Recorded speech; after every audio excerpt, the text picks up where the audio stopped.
भगवान श्री कृष्ण का विवाह रुक्मिणी जी से हुआ। लोग पूछते हैं किशोरी जी से क्यों नहीं हुआ? ऐसा नहीं है। कई बार एक्टर जो होता है ना, एक्टर को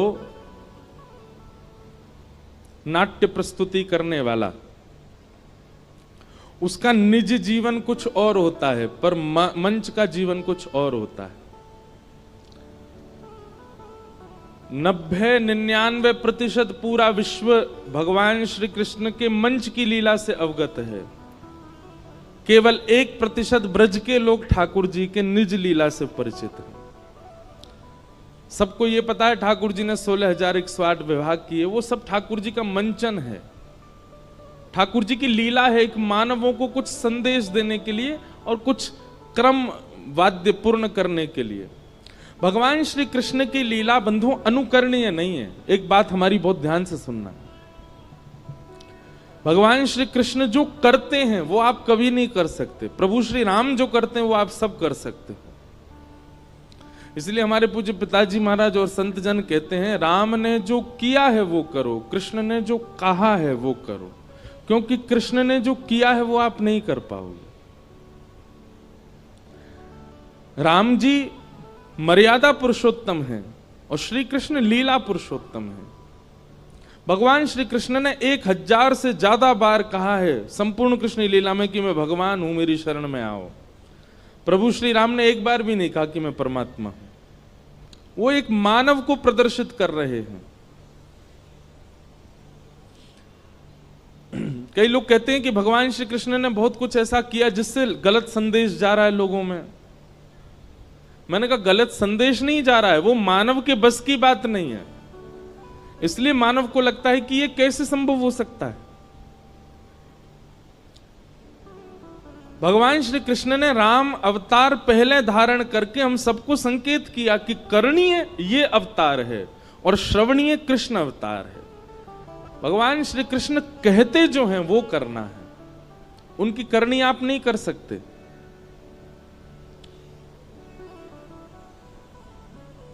तो निज ठाकुर जी का जो लीला स्वरूप है वो हमें पता है कि ठाकुर जी की कैसी लीला है, पर अधिकतर लोगों को ऐसा लगता है कि ठाकुर जी का विवाह, वो लगता क्या लिखा ही है, वो ठाकुर जी का मंचन स्वरूप है। रुक्मिणी आदि जितने भी भगवान के विवाह हुए ये इनके एक तत्व हैं, उन तत्वों से ठाकुर जी ने विवाह किया। वो तत्व ठाकुर जी ने निर्माण किए। पृथ्वी, जल, अग्नि, वायु, आकाश, इन पांचों को क्या कहते हैं? पंच तत्व, जिनसे हमारा शरीर बनता है। हमारे शरीर के बाहर पंच तत्व हैं, भीतर 4 तत्व हैं। भीतर कौन कौन से तत्व हैं? मन, बुद्धि, चित्त और अहंकार। इसको कहते हैं अंतःकरण चतुष्टय। और बाहर के जो हैं वो पंचभूत, दोनों को मिलाएं कितने हुए? 9 तत्व। 10वां तत्व हमारी आत्मा है। ऐसे 24 तत्वों का वर्णन किया गया है भागवत में। 25 तत्वों का। 25 तत्वज्ञ यत्र तत्राश्रमे वसंजटी मुंडी सिखी वापी मुच्यते नात्र संजय। बहुत गंभीर प्रसंग है, उसमें नहीं जाएंगे ज्यादा। पर मूल 4 तत्व भीतर के, 5 तत्व बाहर के। बहुत ध्यान से सुनो सब लोग, इधर देखो। 5 तत्व बाहर के हैं, पृथ्वी, जल, अग्नि, वायु, आकाश। ये भगवान की प्रमुख 5 पत्नियां हैं। और भीतर के जो 4 तत्व हैं उनमें से एक तत्व स्वयं भगवान है, हमारी आत्मा।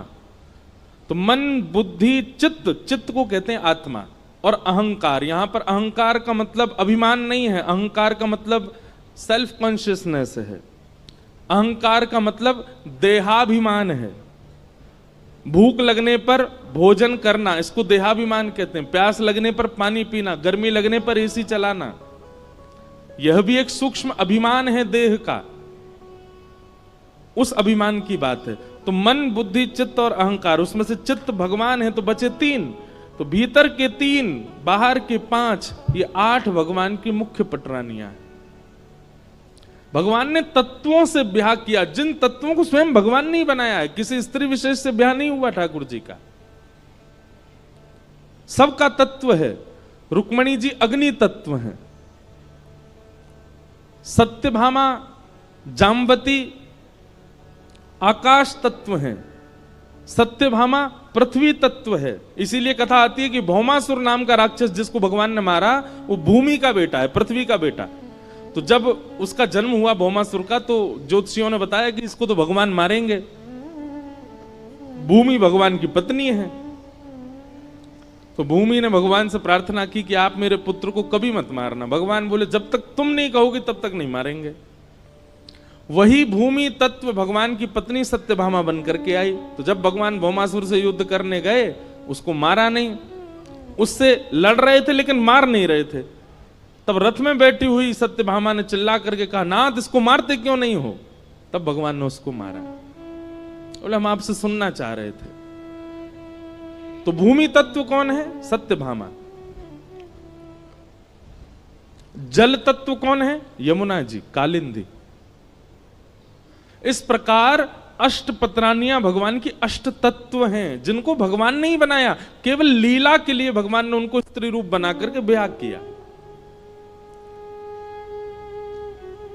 इस प्रकार भगवान के मुख्य अष्ट ब्याह हुए। इनमें से एक ब्याह भगवान का उज्जैन में हुआ, और उज्जैन में जिनसे ब्याह हुआ उनका नाम था मित्रविंदा। मित्रविंदा के साथ ठाकुर जी का ब्याह हुआ। इस प्रकार अष्ट ब्याहों का क्रम बताया। भौमासुर नाम का दैत्य था, उसके यहाँ 16,100 राजकुमारियां बंधी थीं। भगवान ने उनको जाकर के मुक्त किया। सबको कहा कि अपने घर जाओ, पर 16,100 राजकुमारियों ने भगवान से कहा, भूयात पतिर में मय्यम, आप ही हमें अपनी पत्नी मान लीजिए। तब भगवान ने उन 16,100 राजकुमारियों से भी ब्याह किया। विश्व के जगतपति हैं ठाकुर जी। लोग कहते हैं भगवान ने इतने की, हम 2-4 कर लें, एक घर में कर लें, एक बाहर कर लें। ठीक है, शर्त है, लेकिन जिस प्रकार भगवान सबके साथ एक समय पर एक ही साथ 16,108 रानियों के साथ भगवान अलग अलग रूप धारण करके रहते हैं, आप भी रहो। एक पत्नी इंदौर में रहे, एक भोपाल में रहे, आप भी दोनों जगह एक ही समय पर रहो तो कर लो ब्याह। भगवान श्री कृष्ण ने जो किया है वो नहीं कर पाओगे। इसलिए भगवान श्री कृष्ण जो उपदेश करते हैं वो श्रवण करो। भगवान के इतने ब्याह हो गए, 16,108 ब्याह हुए। तत्पश्चात भगवान की दिनचर्या, ग्रहचर्या, इन सब की कथा बताई गई। एक नृण नाम का राजा था। वो नृण राजा रोज दान करता था। एक बार उससे एक भूल हो गई कि एक ब्राह्मण को उसने 10 गैया दान करी। उनमें से एक गैया भाग करके आई और राजा की गौशाला में फिर से आकर के खड़ी हो गई। अगले दिन राजा ने 10 गैया फिर दान करी, तो जो गैया का पहले दान कर चुका था उसी का दोबारा दान कर दिया। दूसरा ब्राह्मण 10 गैया लेके जा रहा था। पहला ब्राह्मण 9 में से एक गैया को ढूंढ रहा था, और ढूंढता ढूंढता उसने दूसरे ब्राह्मण के यहाँ गैया को देखा। दोनों ब्राह्मणों में विवाद हो गया। राजा निष्कर्ष नहीं निकाल पाया, इसलिए ब्राह्मणों के कोप से राजा को गिरगिट बनना पड़ा, कृकलाश्य। भगवान ने कृपा करके उसको फिर मुक्त किया। दान बहुत सोच समझ के होना चाहिए बंधु। हमारे शास्त्रों में कहा जाता है, कुपात्र दानाच भवे दरिद्रम, दरिद्र भावेन करोति पापम, पाप प्रभावा नरकम प्रयाते, पुनर्दरिद्री पुनरेव पापी। दान बहुत सोच समझ के किया कीजिए। हर किसी को दान नहीं करना चाहिए। और आजकल तो बहुत भयावह माहौल हो गया है। दान के नाम पर कुछ भी हो रहा है। थोड़े विवेकी बनिए, कहां दान करना चाहिए इसका विचार किया कीजिए। सबसे उच्चतम दान कौन सा है पता है आपको? बताओ सबसे श्रेष्ठ दान क्या है? ज्ञान का दान। किसी को ज्ञान देना। ज्ञान देना मतलब ऐसा नहीं कि वो, कई लोग तो मजाक में बोलते हैं ये तो ज्ञान ही बांटता रहता है, ऐसे नहीं। ज्ञान का दान मतलब किसी भटके हुए को कुछ समझा करके उसके भटकाव को रोकना, ये बहुत बड़ा दान माना जाता है। आपने उसको ज्ञान दिया, आपने उसको बचाया, आपने उसको कुछ समझाया। और ये बात हम नहीं कह रहे हैं, गोपियां कहती हैं गोपी गीत में, तब कथामृतम तप्त जीवनम कवि भीरीडितम कल्मषापहम श्रवणमंगलम श्रीमदाततम भुवि गृह्णन्ति ते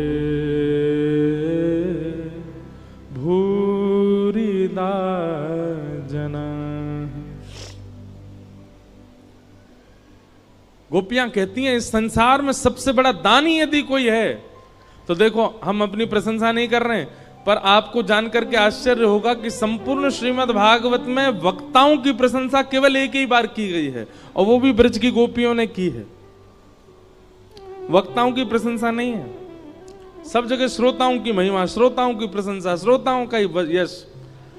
वक्ताओं की केवल एक जगह प्रशंसा है, और वो है गोपी गीत में।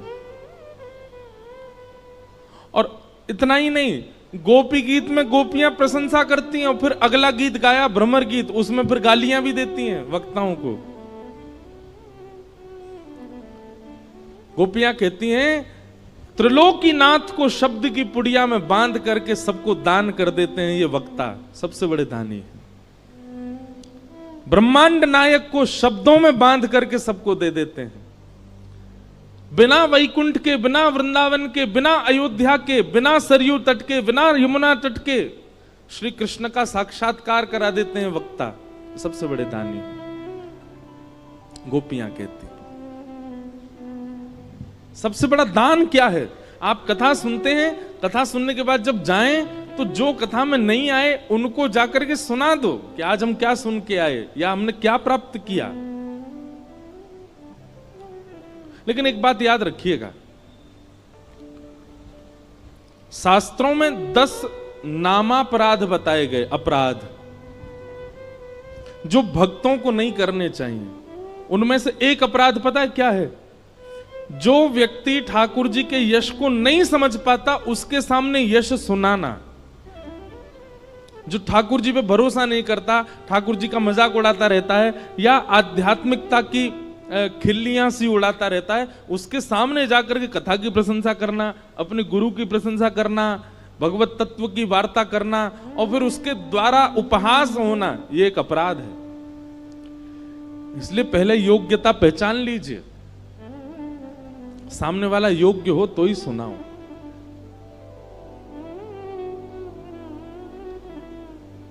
वक्ताओं को बहुत अपराध लगे हुए होते हैं क्योंकि इतने श्रोता आते हैं कथा में। जरूरी नहीं है सब एक ही भाव के हों, कई लोग अलग अलग भाव के भी आते हैं, तो निश्चित है वक्ता को अपराध लगता है उसका। इसीलिए कई बातें मंच से नहीं कही जाती, स्थान देख करके, श्रोता देख करके, समय देख करके फिर सुनाया जाता है।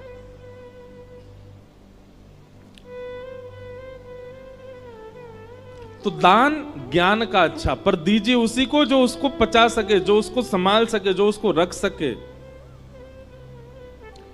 बीज को कहीं भी नहीं बोया जाता, सत पात्र में ही बोया जाता है। जहां बीज अंकुरित हो सके वहीं डालते हैं हम।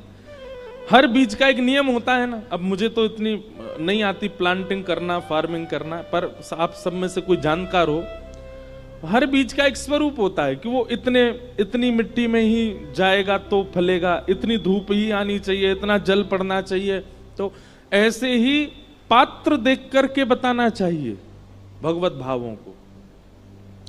ये बात आपके लिए, हमारे लिए नहीं। हम तो खुले मंच से कुछ भी कहें, ये तो कथा पंडाल है, अपराध तो लगता है, लेकिन फिर भी यह नियम है कि यहां तो सब सुनाना ही है। पर आप लोग जब एकांतिक किसी से मिलते हैं या अपने परिवार के लोगों के बीच में बैठते हैं, जो व्यक्ति ऐसा दिखता हो कि ये इस भाव को अच्छी तरह स्वीकार नहीं करेगा, मत सुनाइए, नहीं तो अपराध लगेगा। और जहां लगता है कि नहीं ये अधिकारी है इस भाव का, उसको तुरंत बताइए। सबसे बड़ा दान है।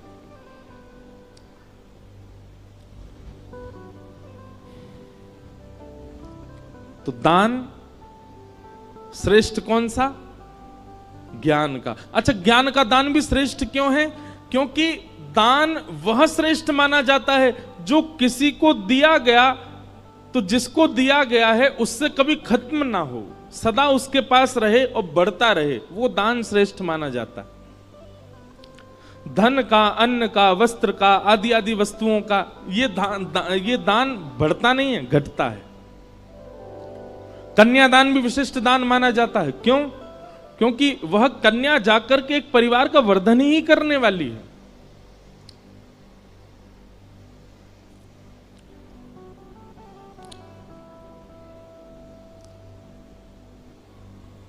तो इस प्रकार राजा नृण की कथा बताई गई। फिर आगे प्रसंग आता है कि श्री नारद जी महाराज भगवान की गृहचर्या देखने गए कि भगवान अपने गृहस्थाश्रम में कैसे रहते हैं। तभी नारद जी ने जाकर के क्या देखा कि ठाकुर जी 16,100 राजकुमारियों के साथ एक ही समय पर अलग अलग रूप में अलग अलग भवनों में विलास कर रहे हैं, एक ही साथ। यह दर्शन करके नारद जी महाराज अत्यंत प्रसन्न हुए। तत्पश्चात भगवान की नित्यचर्या बताई गई। ठाकुर जी की दिनचर्या कैसी है? सुबह भगवान ब्रह्म मुहूर्त में उठ जाते हैं। अच्छा, एक बात सुनो, हमारा तो सिस्टम डामाडोल हो चुका है। अब कथाएं करते करते और भाग दौड़ में हमारा कोई नियम नहीं रह गया। अब सब उल्टे सीधे हो गए हैं। पर आप लोग संभालो। जिस व्यक्ति को, लिख लीजिएगा इस बात को, ठाकुर जी का जीवन में कभी साक्षात्कार करना हो, वो ब्रह्म मुहूर्त में उठना प्रारंभ कर दे। सूर्य उदय से पहले रात्रि जा रही है, उस काल में उठ करके और अपना प्राणायाम आदि, स्नान आदि करके और ध्यान निश्चित करे भगवान का। और यदि वो धाम निवासी है, लाइव में भी जो वृंदावन के लोग सुन रहे हैं कथा, प्रातःकाल ब्रह्म मुहूर्त में उठ करके स्नान करके चले जाओ, यमुना जी के तट पर जाकर के परिक्रमा करो। हमको बिहारी जी के गोस्वामी जी एक हैं हमारे बड़े, ठाकुर जी की खूब सेवा करते हैं। उन्होंने मुझको बताया, बोले लाला तो एक सूत्र बता के जा रहा हूं। मैंने कहा बताओ महाराज जी। बोले काऊ देना ऐसा नियम धारण कर लियो, जब तू ब्रज में रहवे लग जाए। अब तो हम रहते ही नहीं, हम दुनिया ब्रज में बस रही, हमारी कथा सुन के हम ही ब्रज से बाहर हैं। अब तो ये हालत हो गई है कि ब्रज जाने के लिए हमको ब्रज में कथा करनी पड़ती है तो हम ब्रज जा पाते, नहीं तो ब्रज से बाहर ही रहना पड़ता है। पर हमारे पूज्य श्री मलुकपीठ वाले महाराज जी को हमने एक बार निवेदन किया, मैंने महाराज जी कथाएं तो बहुत हो गई पर ब्रज छूट गया। तो महाराज जी कहते नहीं आप ऐसा मत कहिए। मैंने कहा तो महाराज जी? बोले आप जहां जाते हैं वहीं ब्रज प्रकट हो जाता है। बोले वक्ता जहां जाते हैं, कथा सुनाते हैं, ब्रज की लीला कहते हैं, वो ब्रज ही प्रकट हो जाता है। तो बोले आपको ब्रज आने की आवश्यकता नहीं, ब्रज तो आपके संग ही रहता है। तो मन को फिर आराम हुआ, शांति हुई। अभी चंडीगढ़ में वृंदावन प्रकट उत्सव था, मतलब कथा सप्ताह थी पर उसमें वृंदावन प्रकट के भाव ज्यादा होते थे। अभी तक हमको बताते हैं कि महाराज जी वो मेला ग्राउंड था जहां कथा थी। अब लोग बाग वहां जो नित्य नियमित कथा सुनते थे, वो वहां से अपने दफ्तर, ऑफिस, कॉलेज कहीं भी जाते हैं, रुक करके वहां उस स्थान को प्रणाम करते हैं, वहां की रज लगाते हैं, बोले वृंदावन है, यहाँ कथा हुई। और अब चंडीगढ़ के सब लोग लगे हैं उसका नाम मेला ग्राउंड ना करवा करके सीधा वृंदावन ही करवा रहे हैं। वो वृंदावन है ये। यहाँ कथा हुई। वृंदावन जाइएगा तो एक नियम, वैसे तो 3 नियम हमने एक पद ही बना करके गाया है। राधिका रानी जी वृषभानु दुलारी जी, राधिका रानी जी वृषभानु, राधिका रानी जी वृषभानु दुलारी जी, राधिका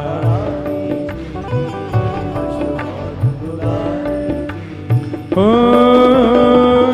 सुन लो अरज हमारी हमारी, रहूं ब्रज रज को उपास उपास, ब्रज रज को उपास, रहूं ब्रज रज को उपास उपास, ब्रज रज को भाव से। राधिका रानी जी वृषभानु दुलारी जी, राधिका रानी जी वृषभानु दुलारी जी, राधिका रानी जी वृषभानु दुलारी जी, राधिका रानी जी वृषभानु दुलारी जी। सुन लो अरज हमारी हमारी, रहूं ब्रज रज को उपास उपास, ब्रज रज को उपास, रहूं ब्रज रज को उपास, ब्रज रज को। वृंदावन जावे वाले को पहलो नियम ध्यान से सुनिएगा। मंगला उठ यमुना जी जाऊं, मंगला उठ यमुना जी, मंगला उठ यमुना जी जाऊं, मंगला उठ यमुना जी। फिर प्यारे राधा वल्लभ के दर्शन पाए, राधा रमण के दर्शन पाए, प्यारे राधा वल्लभ के दर्शन पाऊं, प्यारे राधा रमण के दर्शन पाऊं। वृंदावन जाइएगा, चाहे जितने लेट सोए हैं रात को, ब्रह्म मुहूर्त में उठ जाओ। मंगला के समय सोना नहीं है वृंदावन में। यमुना जी जाइए, यमुना जी को प्रणाम करो और सीधे राधा वल्लभ जी की मंगला आरती करिए। राधा वल्लभ के दर्शन पाऊं, राधा वल्लभ के दर्शन पाऊं। कृपा अभिलाषी जी राधा रानी जी, कृपा अभिलाषी जी श्री राधा रानी जी, ओ कृपा अभिलाषी जी कीरत सुत प्यारी जी, कृपा अभिलाषी जी कीरत सुत प्यारी जी। ओ सुन लो अरज हमारी हमारी, रहूं ब्रज रज को उपास, रहूं ब्रज रज को उपास, रहूं ब्रज रज को उपास, रहूं ब्रज रज। बोलो वृषभानु दुलारी की।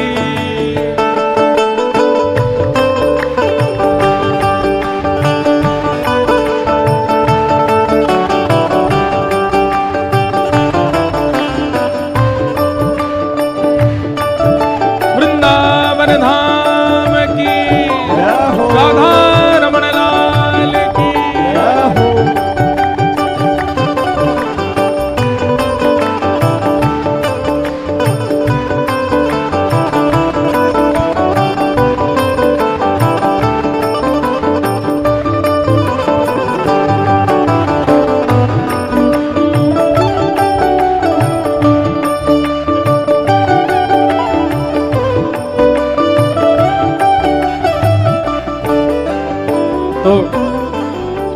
पहलो नियम कहा है, मंगला में उठ करके यमुना जी के दर्शन करने हैं। और दूसरा नियम कहा है, होटल पे नहीं खाना, रेस्टोरेंट में नहीं खाना, दुकानों पे नहीं खाना है। तो ब्रजवासिन के मधुकर पाऊं, ब्रजवासिन के मधुकर पाऊं, हे ब्रजवासिन के मधुकर पाऊं, ब्रजवासिन के मधुकर पाऊं। प्यारे राधा रमण संग नैन मिलाऊं, प्यारे राधा रमण संग नैन।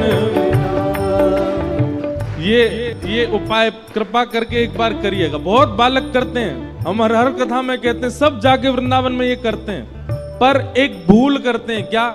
हमारे घर से ही मधुकरी मांगते हैं। हमारी मैया बड़ी परेशान, रोज के 200-300 बालक आते हैं, बोलो मधुकरी दो। इसमें एक नियम और सुनो, मधुकरी उस ब्रजवासी के यहां से पानी है जो आपका परिचय का नहीं है। परिचित के यहां मांगने में क्या है, वो तो थाली में लगा के दे देगा आपको। अपरिचित के यहां जाओ, डोरबेल बजाओ, गेट खटखटा दो, भीतर से ब्रजवासी निकल के आए, कहा है भैया कहां से आए हो? भोपाल से आए हैं। क्या बात है? आपके घर में जो कुछ भी बना हो थोड़ा सा हमको दे दीजिए, मधुकरी दीजिए। आप कहोगे ये कैसे संभव है, हमारी कोई इमेज नहीं है, हम किसी के घर जाके मांगेंगे? अरे भैया, ये वृंदावन है, ये भोपाल नहीं है, ये इंदौर नहीं है, ये मध्य प्रदेश नहीं है, ये वृंदावन है जहां ठाकुर जी स्वयं चोरी करके पाते हैं। हम तो मांग के पा रहे हैं। ठाकुर जी तो खिड़की से घुस घुस के चोरी करके खा जाए ब्रजवासिन के। और एक बात सुनिए, हिमालय की तपस्या का फल, हरिद्वार के यज्ञ का फल, प्रयागराज के स्नान का फल हमारे वृंदावन के ब्रजवासी के मधुकरी के समान है। आप मधुकरी पाओ, और मधुकरी पाने के बाद ब्रजरज लगा के यमुना तट पर जाके नेत्र बंद करके बैठना, आपको एक क्षण के लिए श्यामा श्याम दिखेंगे, निश्चित दिखेंगे। ब्रजवासिन के मधुकर पाऊं, ब्रजवासिन के मधुकर पाऊं, हे ब्रजवासिन के मधुकर पाऊं, ब्रजवासिन के मधुकर पाऊं। प्यारे राधा रमण संग नैन लगाऊं, प्यारे राधा रमण संग नैन मिलाऊं, ओ प्यारे राधा रमण संग नैन लगाऊं, प्यारे राधा रमण संग नैन मिलाऊं। महलन वारी जी, वृषभानु दुलारी जी, महलन वारी जी,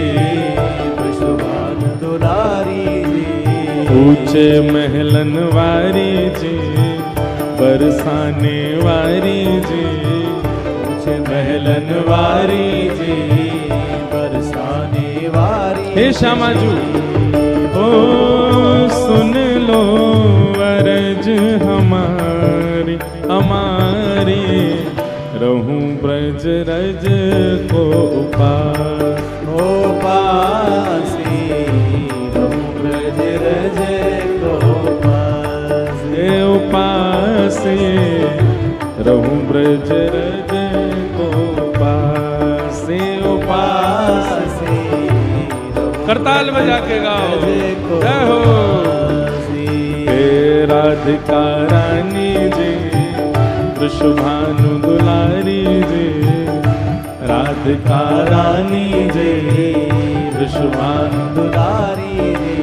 ओ सुन लो अरज हमारी हमारी, रहूं ब्रज रज को उपास, उपासी रहूं ब्रज रज को उपासी, उपासी रहूं ब्रज ब्रज को पासे पासे रहूं ब्रज रज बोल वृंदावन बिहारी लाल की।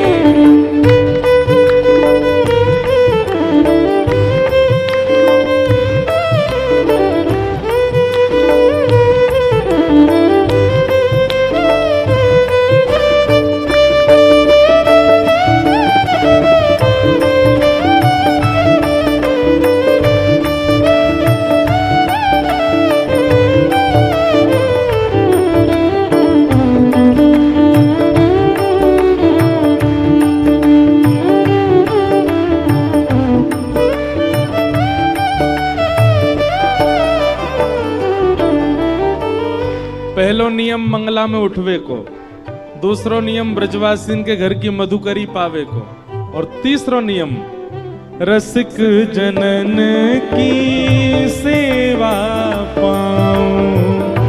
रसिक जनन की सेवा पाऊं। ब्रजवासिन की सेवा पाऊं। ब्रजवासिन की सेवा पाऊं। प्यारे कुंज बिहारी के दर्शन पाऊं। प्यारे कुंज बिहारी के दर्शन पाऊं। प्यारे बांके बिहारी के दर्शन पाऊं। प्यारे बांके बिहारी के दर्शन पाऊं। जैसे हमारे ब्रज में ना बहुत संत रहते हैं, वो किसी से कभी कोई याचना नहीं करते, कुछ मांगते नहीं। गर्मियों के समय में जाओ तो ऐसी सामग्रियां उनके लिए लेके जाओ जो उनके भजन में सहायक बने।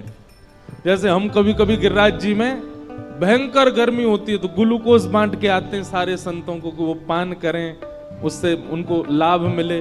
हमारे ब्रज में गिरिराज जी में ऐसे संत हैं, 3-3 परिक्रमा गिरिराज जी की रोज लगाते हैं। 21 किलोमीटर की एक परिक्रमा, 3 परिक्रमा लगाते हैं। उनको कभी मोजा दिया है, कोई वस्त्र दिया है, कोई सामग्री दिया, और कुछ नहीं तो उनके पास बैठ करके थोड़ी देर चरण सेवा कर आए, उनके वचनामृत सुने आए, बैठ करके बस उनके थोड़ी देर भाव श्रवण कर लिए। यही रसिक जनों की सेवा है, ब्रजवासियों की सेवा है। रसिक जनन की सेवा पाऊं। रसिक जनन की सेवा पाऊं। प्यारे बांके बिहारी संग दर्शन पाऊं। प्यारे बांके बिहारी जी के दर्शन पाऊं। ओ प्यारे बांके बिहारी के दर्शन पाऊं। प्यारे बांके बिहारी के दर्शन पाऊं। कृष्ण मनोहारिणी जी रास विलासिनी जी, कृष्ण मनोहारिणी जी रास विलासिनी जी, कृष्ण मनोहारिणी जी रास विलासिनी जी, कृष्ण मनोहारिणी जी रास विलासिनी जी। ओ सुन लो अरज हमारी हमारी, रहूं ब्रज रज को पासे। रहूं ब्रज रज को पासे।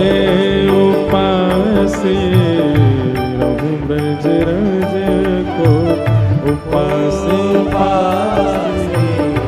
रहूं ब्रज रज को पासे। और अंतिम भाव में जो भी भाव लिख पाते हैं ना, तो भाव ऐसा आता है, हमारे गिरधर लाल जी लिखवा रहे हैं, तो अंतिम भाव में श्री गिरधर लाल जी की एक भावना का दर्शन है। गोवर्धन पर्वत पे राजो। गोवर्धन पर्वत पर राजो। हे श्यामा जी, आप या ब्रज की सेवा से हमको और कुछ मत दीजिए, क्या दीजिए, ये अंतिम भाव जो है ये प्रदान कर दीजिए बस। गोवर्धन पर्वत पे राजो।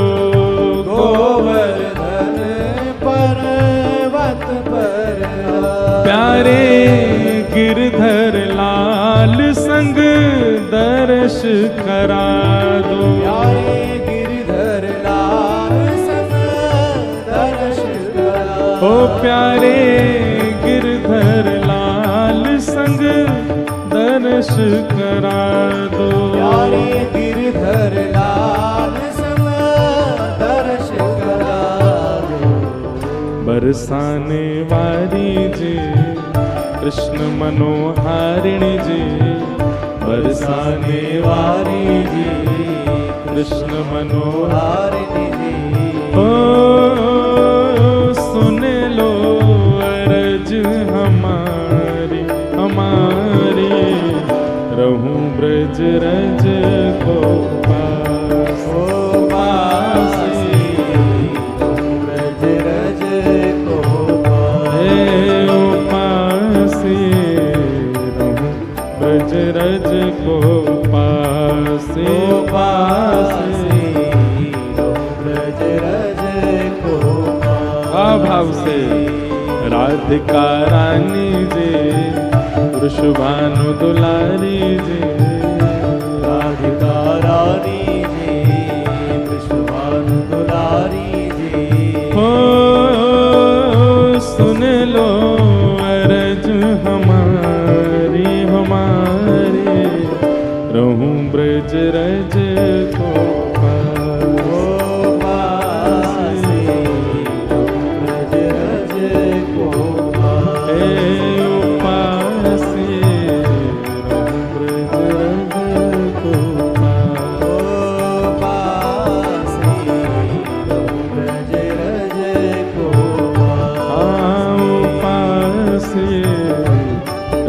ब्रज रज को पासे पासे, ब्रज रज को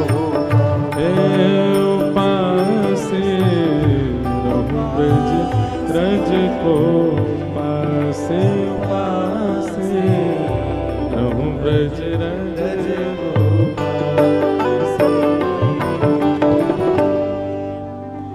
ज्यादा नहीं, ब्रज के ये 3 नियम हैं। मंगला उत्थापन, मधुकरी सेवन और रसिक सेवा, ब्रजवासीन की सेवा। ये 3 भाव करने वृंदावन, ठाकुर जी यही से प्रसन्न हो जाएंगे। पर वृंदावन जाके व्यक्ति सब करता है, ये तीनों ही नहीं करता। ना तो मंगला उठते हैं, ना मधुकरी मांगते हैं, ना रसिकों की सेवा करते हैं।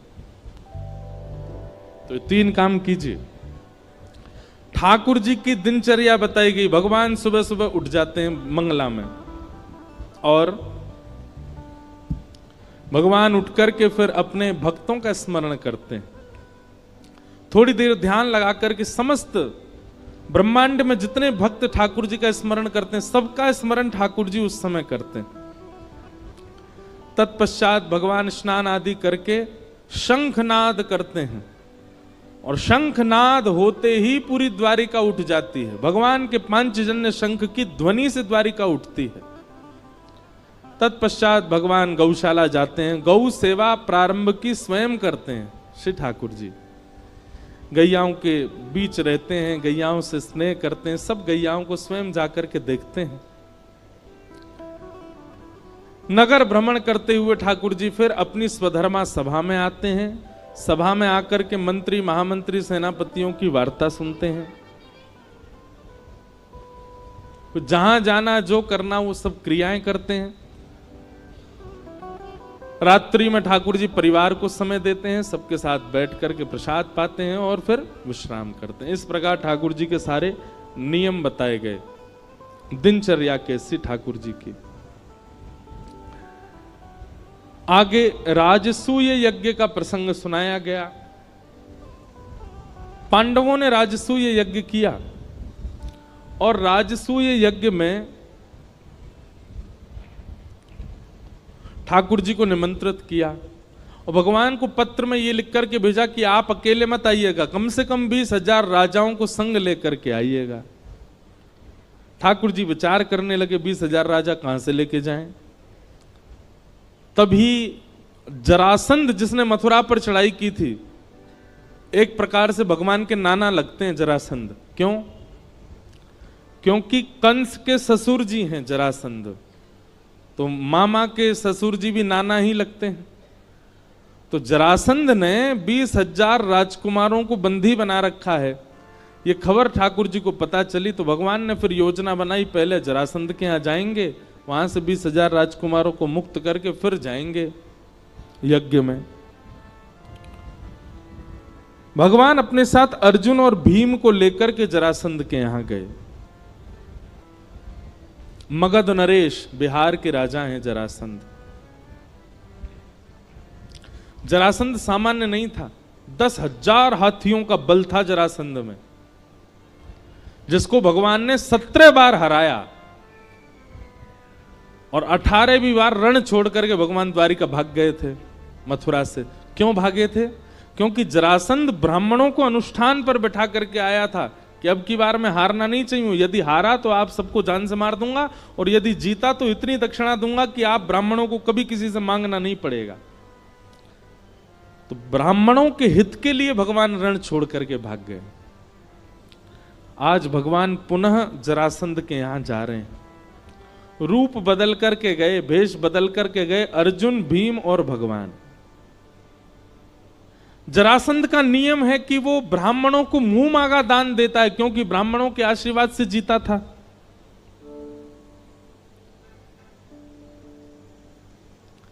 भगवान ब्राह्मण का रूप धारण करके गए।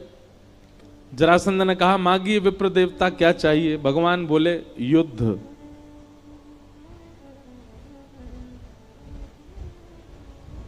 जरासंध बोला, मोल महाराज क्षमा कीजिएगा,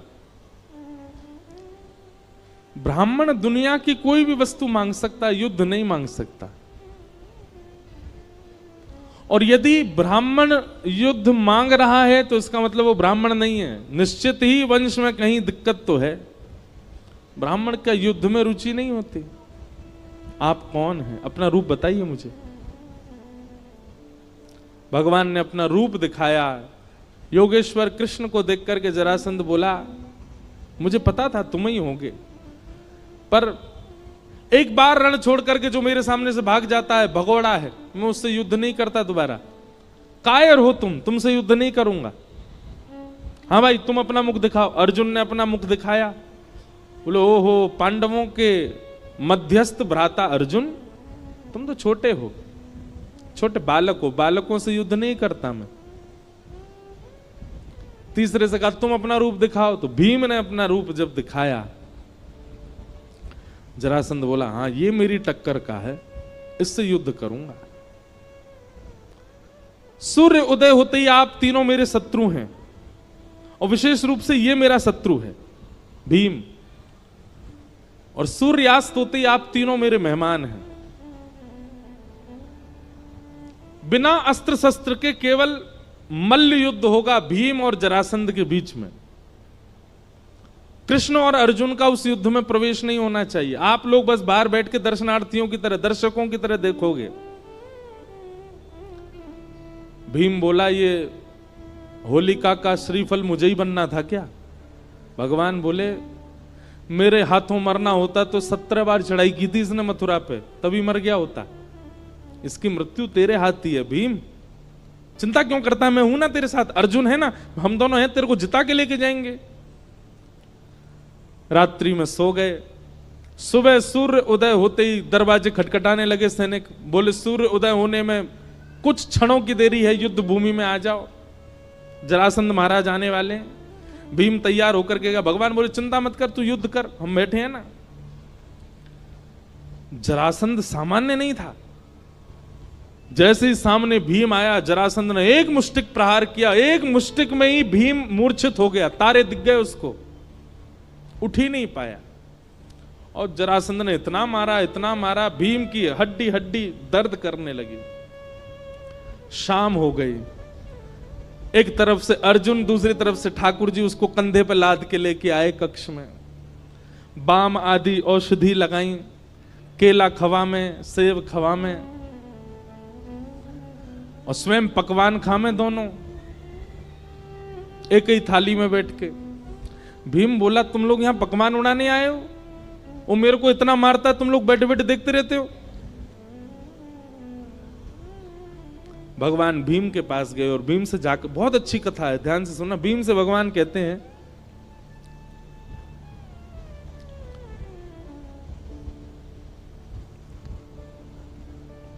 भीम, तुम युद्ध करने जाते हो, एक बार भी मेरी ओर नहीं देखते, एक बार तो देखा करो। क्या पता मैं कुछ संकेत बता दूं। अब मेरा तो युद्ध भूमि में प्रवेश नहीं है ना, मैं तो बाहर ही बैठूंगा, मेरी ओर देखा तो करो कभी कभी। भीम बोला ठीक है देखूंगा। अब इसका आध्यात्मिक अर्थ क्या है? जरासंध है मैं और आप सब जीवात्मा, भीम है मैं और आप सब जीवात्मा, और जरासंध है हमारे कर्म। हम सूर्य उदय होते ही अपने कर्मों से युद्ध प्रारंभ कर देते हैं। हम सबका युद्ध चालू हो जाता है सूर्य उदय होते ही। रात्रि में हम सब लोग विश्राम में रहते हैं, पर हम जैसे लोगों के रात में भी चलते रहते हैं युद्ध। पर एक सामान्य रूप से रात्रि में सब विश्राम में जाते हैं। रात्रि कोई किसी को तंग नहीं करता। कोई कार्य बिगड़ भी जाता है तो हम लोग कहते हैं अभी सो जाओ, सुबह देखते हैं उठ के। हमारा युद्ध ही सूर्योदय के साथ प्रारंभ हो जाता है, संसार के साथ। भगवान कहते हैं इस बीच में कभी कभी मेरी ओर देख लिया करो, मेरी ओर दृष्टि डाल लिया करो। भोपाल में 365 दिन रहिए, लेकिन 7 दिन के लिए यदि कोई ब्रजवासी कथा सुनाने आया है तो आके सुन लिया कीजिए, कोई बुराई नहीं है। समझ में 10 कोई आई है, ताली सबने बजाई है। अब क्या फायदा, अब तो कथा पूरी होने वाली है। अब तो प्रतीक्षा करो, 2 साल बाद आएंगे भोपाल, पर उससे पहले हम आसपास तो आएंगे, इंदौर आएंगे, सागर आएंगे, और कहां आएंगे, नर्मदा यात्रा पे भी आएंगे।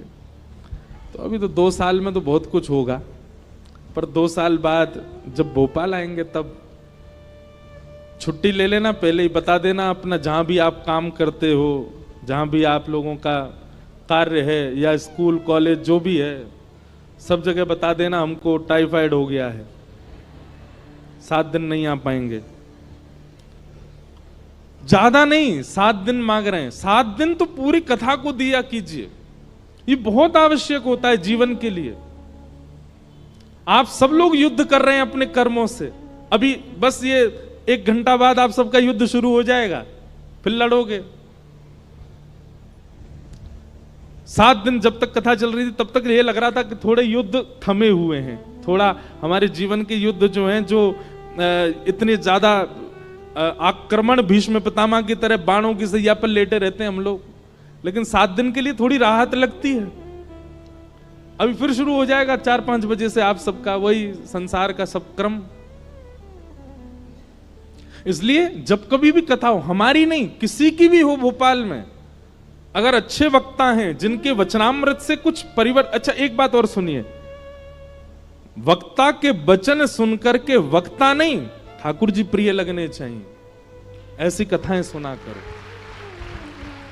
हम इस बात पर आपको बार बार टोकेंगे। बिचौलिया से लड़का का गुण सुनो तो लड़का प्रिय लगना चाहिए, बिचौलिया नहीं। पता चली लड़की बिचौलिया के संगी चली गई, वो सुनाने तो आया था कि वो लड़का ऐसा है, उसके काम ऐसे हैं, गुण ऐसे हैं। वो लड़का छोड़ो, तुम ही बढ़िया हो, तो दिक्कत हो जाएगी। वक्ता बिचौलिया होता है, उसके प्रति आदर हो, उसके प्रति सम्मान हो, उसके प्रति श्रद्धा हो, उसके प्रति पूजनीय भाव हो, पर प्रीति तो उसकी वाणी से ठाकुर जी से ही होनी चाहिए, उससे नहीं। कई लोगों की वाणी ऐसी होती है कि उनसे प्रीति हो जाती है, नहीं, गलत है।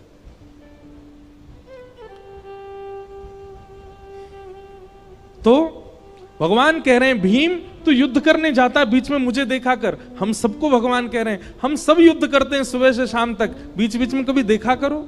365 दिन युद्ध करते हो, बीच में 7 दिन मेरे पास आ जाया करो, कुछ ट्रिक्स बता दूंगा। ठाकुर जी कह रहे हैं जीवन के उपयोगी। भीम बोला कल देखूंगा। बोला हाँ कल देखना मेरी ओर। दूसरे दिन भीम जैसे युद्ध करने गया, जरासंध ने फिर से उसको मारना शुरू किया। नीचे घेर के जरासंध बैठ गया भीम के ऊपर, और भीम ने दृष्टि घुमाई, ठाकुर जी केला खा रहे थे। भीम ने भगवान की ओर देखा, भगवान ने तुरंत एक पत्ता उठाया और बीच से अलग किया। भीम समझ गया मुझे क्या करना। उसने ऐसा दाव पेच खेला, जरासंध के एक पैर पर अपना एक पैर रखा, दूसरा पैर पकड़ करके बीच से उसको चीर दिया और दोनों भाग अलग करके जैसे ही जरासंध को देखा अचेत पड़ा है, मर गया, भगवान की ओर भुजा उठाने लगा, मैं जीत गया, मैं जीत गया, मेरी विजय हो गई। भगवान बोले पीछे देख। पीछे देखा तो जरासंध फिर एक हो गया, फिर से उसने मारना शुरू किया। हाथ पांव फिर टूट गए। शाम को फिर से भगवान उसको कंधा पे लाद के ले गए, बिस्तर पे जाके लेटा दिया। भगवान अपना भोजन पानी करने लगे। भीम बोला आप लोग तो खाने आए हो, यहां पे कुछ करते तो हो नहीं, आनंद ले रहे हो, मैं पिटता हूं पूरे दिन। भगवान बोले तुझसे कहा था मेरी ओर देख, कल आज देखा तो था मैंने आपकी ओर। अब देखो कितनी अच्छी बात ठाकुर जी कह रहे हैं, समर्पण की भावना से देख, मैं अपने कार्य में सफल हूं, इस स्वार्थ भावना से मत देख। मेरे जीवन में जो होगा मेरे लिए उचित होगा, मुझे प्रॉफिट हो आप दे देना, लॉस हो तो भी आपकी कृपा। ऐसे समर्पण भावना से देख। तू मेरी ओर किस भावना से देख रहा था? विजय की भावना से, मुझे जीतना ही है। नहीं यार भीम, जीतने की भावना से नहीं। कर्म का फल क्या मिलेगा ये मेरे हाथ में निर्भर है। कर्मण्येवाधिकारस्ते, तुम्हारा अधिकार केवल कर्म पर है। मां फलेषु कदाचन, फल तो मैं दूंगा,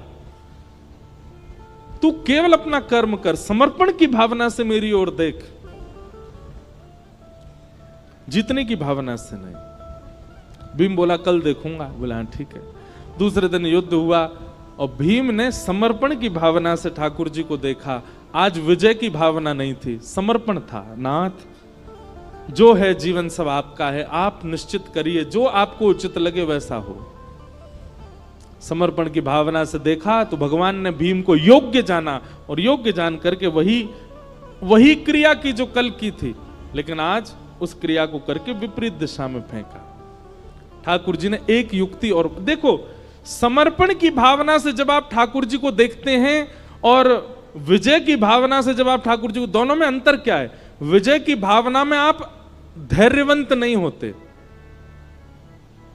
विजय विजय विजय विजय विजय यही दिखता रहता है आपको। लेकिन जब आप समर्पण की भावना से देखते हैं तो आपका चित्त शांत होता है, आपका चित्त धैर्यवंत होता है। और धैर्यवंत होकर के जब आप जाते हैं तो ठाकुर जी शायद कुछ और युक्ति देना चाह रहे हैं, वो आप ग्रहण कर पाते हो।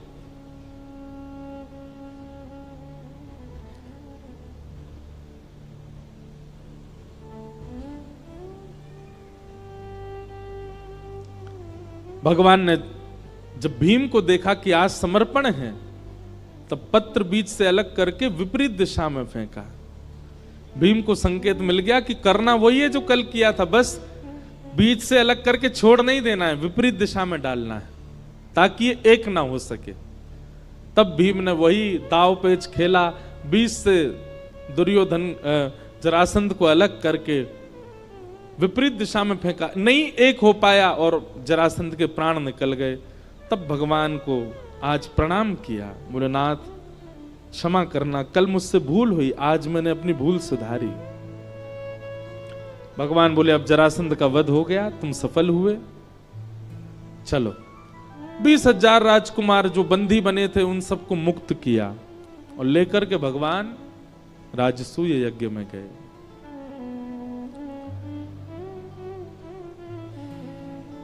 राजसूय यज्ञ में जाकर के 20,000 राजकुमारों को प्रस्तुत किया, सबको अलग अलग सेवा प्रदान की गई। ब्राह्मण देवताओं ने कहा अग्र पूजा किसकी होनी चाहिए? तब सबने प्रस्ताव किया कि अग्र पूजा तो भगवान श्री कृष्ण की होनी चाहिए। और श्री कृष्ण की अग्र पूजा हुई। सबको अलग अलग कार्य प्रदान किए गए, किसी को भोजन भंडार दिया, किसी को संतों की सेवा अगवानी दी। सिंहासन पर दूर भगवान कृष्ण बैठे थे। भगवान बोले हमको क्या सेवा दे रहे हो? बोले आप तो बैठे रहो, आपको क्या सेवा देना, आप तो राजा हो, आप तो हम सबके प्यारे हो, आप तो बस बैठे बैठे मुस्कुराते रहो, आपको क्या सेवा दें? ठाकुर जी बोले नहीं, हमको सेवा चाहिए। पांडव बोले आपके लिए कोई सेवा नहीं। भगवान बोले या तो दो, नहीं तो हम खुद ले लेंगे। पांडव बोले हम तो नहीं दे रहे। तो भगवान बोले ठीक है, तो हमने ले ली सेवा। बोले कौन सी सेवा? जितने लोग यज्ञ में आएंगे सबकी पादुका उठा के रखना हमारी सेवा है। भगवान श्री कृष्ण ने, पांडव रोने लगे, बोले नहीं नाथ। बोले नहीं, अब तो यही सेवा है हमारी। और पूरे यज्ञ भूमि के बाहर बैठे हैं ठाकुर जी, और जितने संत आ रहे हैं, जितने ब्राह्मण आ रहे हैं, जितने ऋषि आ रहे हैं, जितने वेदज्ञ आ रहे हैं, सबके पादुका उठा उठा करके ठाकुर जी व्यवस्थित कर रहे हैं।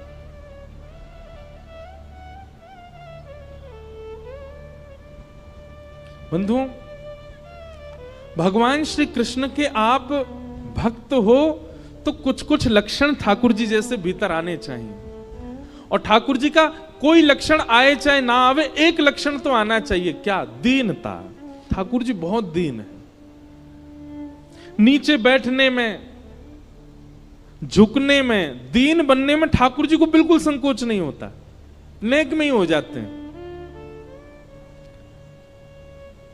आज का व्यक्ति दीन होना भूल गया है। वो दीन नहीं बन पाता। उसको पद प्रतिष्ठा और पदवी की इतनी ज्यादा इच्छा होती है कि वो उससे परे जा ही नहीं सकता।